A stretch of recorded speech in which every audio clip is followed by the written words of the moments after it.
दूसरी दुनिया से आए थे।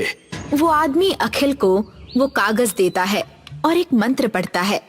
त्रिकाल्य विमानार्थ कालीन जाग्रथा सिद्धे। मंत्र पढ़ते ही उसके छोटे से क्लिनिक के नीचे अब कालीन आ गया था। ये लो बेटा, अब इस छोटे से अस्पताल को तुम कहीं भी उड़ाकर ले जा सकते हो। मैंने अपना काम कर दिया बेटा, अब मेरे जाने का वक्त हो गया है। आप कहाँ जा रहे हैं? बेटा, मैं मर चुका हूँ, बस तुम्हारे दादा की आखिरी इच्छा पूरी करने तुम्हारे पास आया था। खुश रहना, आबाद रहना और बढ़ते रहना। इतना कहकर वो आदमी गायब हो जाता है और अगले दिन अखिल की क्लिनिक एक जगह से दूसरी जगह उड़कर जरूरतमंद लोगों के पास पहुंच जाती है। ये बात जब जमींदार को पता चलती है तो उसके होश उड़ जाते हैं। कोई भी हमारे अस्पताल नहीं आ रहा है। इस कालीन अस्पताल का कुछ करना पड़ेगा गोलू। अब हम क्या कर सकते हैं जमींदार जी? अगर उस दिन उसके दादा की मदद कर दी होती तो शायद ये दिन नहीं देखना पड़ता हमें। चुप हो जा, मैं जल्दी ही कुछ करूंगा जिससे गांव वालों के होश उड़ जाएंगे। मैं उनके खान पान में मिलावट कर दूंगा, जरूरत पड़ी तो पानी में जहर घोल दूंगा। फिर देखता हूँ वो डॉक्टर अखिल कैसे लोगों को बचाता है। थोड़ा धीरज रखिए जमींदार जी, अगर चोट पहुंचानी है तो उसके दिल पर वार कीजिए। मतलब?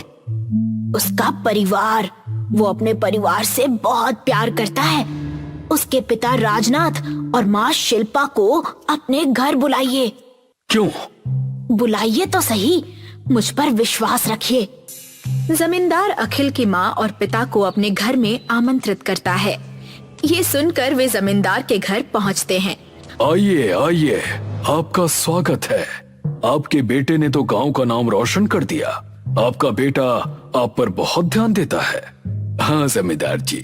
जमींदार राजनाथ से कहता है, राजनाथ, चल बता, तेरा बेटा कालीन पर अस्पताल कैसे उड़ा रहा है?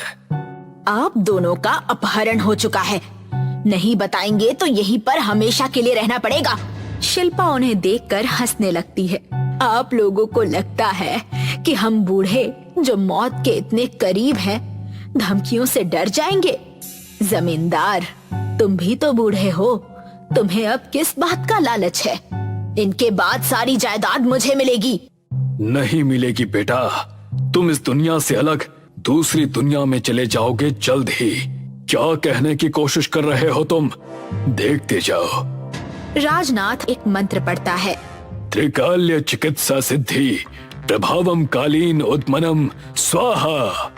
मंत्र पढ़ते ही दो कालीन जमींदार के घर में घुस आते हैं और दोनों को अपने में लपेट लेते हैं और गायब हो जाते हैं। ज्ञानपुर नाम का एक गांव था जहां एक 75 साल की बूढ़ी अम्मा रहती थी जिनका नाम था विद्यावती। वैसे तो उनके परिवार में कई लोग थे, पर सारे ही उनके नाम की जमीन और जायदाद के पीछे पड़े हुए थे, इसीलिए उनकी बखूबी सेवा करते।